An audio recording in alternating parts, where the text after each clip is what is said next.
అనంత భక్తి సనాతన ధర్మ ఛానల్ కి స్వాగతం. ఓం శ్రీ గణేశాయ నమః. ఓం శ్రీ సరస్వతీ నమః. ఓం శ్రీ గురుభ్యో నమః. యోగం అంటే ఏమిటి? శ్రీకృష్ణుడు చెప్పిన అర్థం ఇదే. యోగం అంటే ఏమిటి సరిగ్గా తెలిసినా తెలియకపోయినా అందరూ ఈ పదాన్ని తరచుగా వాడుతూ ఉంటారు. ఎన్నో సందర్భాలలో అర్ధఛాయతో ఈ పదాన్ని వింటూ ఉంటాం. ఆయనకి మహారాజ యోగం పట్టింది, నాకు అంతటి యోగం ఎక్కడిది మొదలైన మాటలే కాదు, విషాదాన్ని కూడా యోగం అనడం జరిగింది కదా. భగవద్గీతలో ఇంతకీ ఈ పదానికి అసలైన అర్థం ఏమిటి? యోగం లేదా యోగ అన్నదానికి మూల ధాతువు యుజ్, అంటే జోడించు, జత చేయు, కలుపు అని అర్థం. ఈ అర్థంలోనే ఎక్కువగా వాడుతూ ఉంటారు.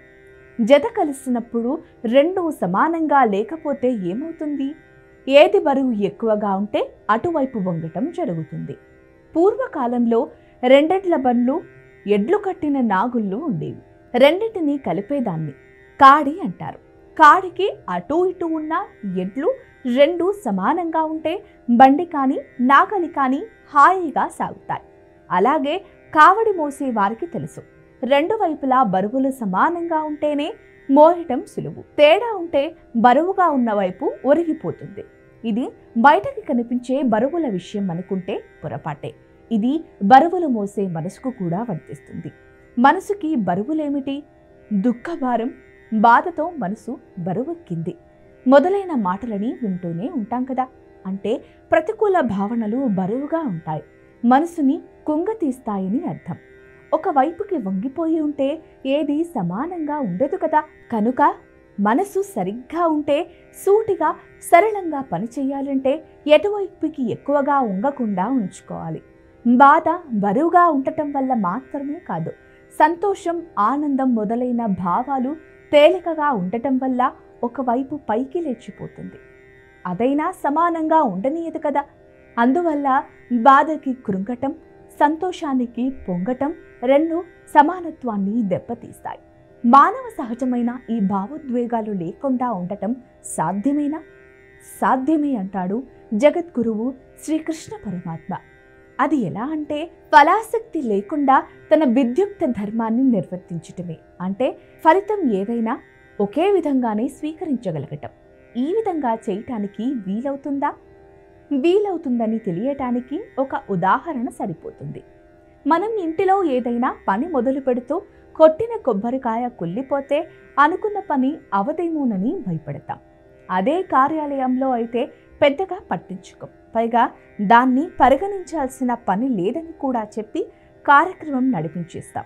అంటే ఫలితం గురించి ఆశించకుండా ఉంటే మనసుకి ఒడిదుడుకులు ఉండవు. ఈ సందర్భంలో కూడా ఫలితం మంచో చెడో ఉండకుండా ఉండదు కదా. అది ఎటువంటిదైనా మనసు మీద ప్రభావాన్ని చూపించదు. మనసు మీద ప్రభావం లేనప్పుడు పొంగిపోవటం ఉండదు, కృంగిపోవటం కూడా ఉండదు. రెండింటి పట్ల సమభావనయే ఉంటుంది. అన్నింటి పట్ల సమభావన కలిగి ఉండటం మనుషులకు చేతనవదు. కానీ తన విషయం, తన వారి విషయం వచ్చినప్పుడు కూడా సమభావనతో ఉండటం అభ్యాసం కాలేదు. అభ్యాసం చెయ్యాలి అంతే. అదొక్కటే మార్గం. నాటకము, చలనచిత్రము చూస్తున్నప్పుడు పాత్రలు సంతోషంగా ఉన్నా బాధపడుతున్నా అది చూసేవారి మీద ప్రభావాన్ని చూపించదు. ఏ భావం ప్రకటించినా చూసేవారికి ఆనందమే కలుగుతుంది. చలనచిత్రాన్ని చూసినట్టు తన జీవితంలో సంఘటనలను కూడా చూడగలిగితే అది సమత్వం. సమత్వం అంటే జీవులన్నింటి పట్ల కూడా సమభావన ఉండటం. సాధారణంగా ఒక వృత్తిని చేపట్టిన వారు ఇంకొంచెం విశాల భావన ఉంటే మనుషులందరూ ఒకటే అని నినాదాలు ఇవ్వటం చూస్తాం. కానీ సనాతన ధర్మం చెప్పేది సర్వజీవ సమానత్వం.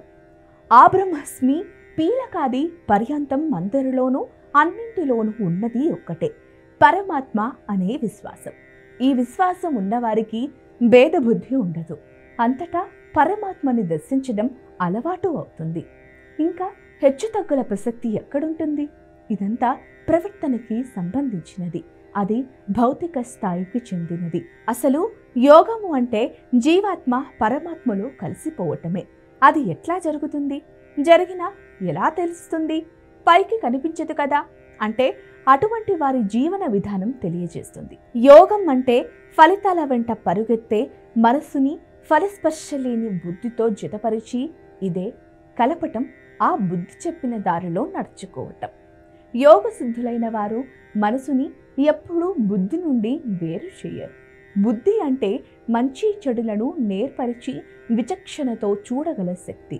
అది నిరంతరం చూపుతూనే ఉన్న చంచలమైన మనసు వినటానికి ఇష్టపడదు. బుద్ధి నుండి మనసు విడివడకుండా చూడగలగటమే చేయవలసిన సాధన. అప్పుడు నావారు పైవారు అనే భేద బుద్ధి ఉండదు. అందరి పట్ల సమభావనయే ఉంటుంది. వ్యక్తుల పట్ల మాత్రమే కాదు, వస్తువులు, పరిసరాలు, ఫలితాలు అన్నింటి పట్ల ఒకే రకమైన భావన. అలాగని పనులు చేయటం మాత్రం మానరు. ఆ పనులని యోగ స్థితిలో చేస్తారు. గోవులను రక్షించండి, గోవులను సేవించండి. ప్రకృతిని కాపాడటం మన ధర్మం. దయచేసి ప్రతి ఒక్కరూ ఒక్క మొక్కైనా నాటండి. అలాగే మా అనంత భక్తి సనాతన ధర్మ ఛానల్ని సబ్స్క్రైబ్ చేసుకోండి.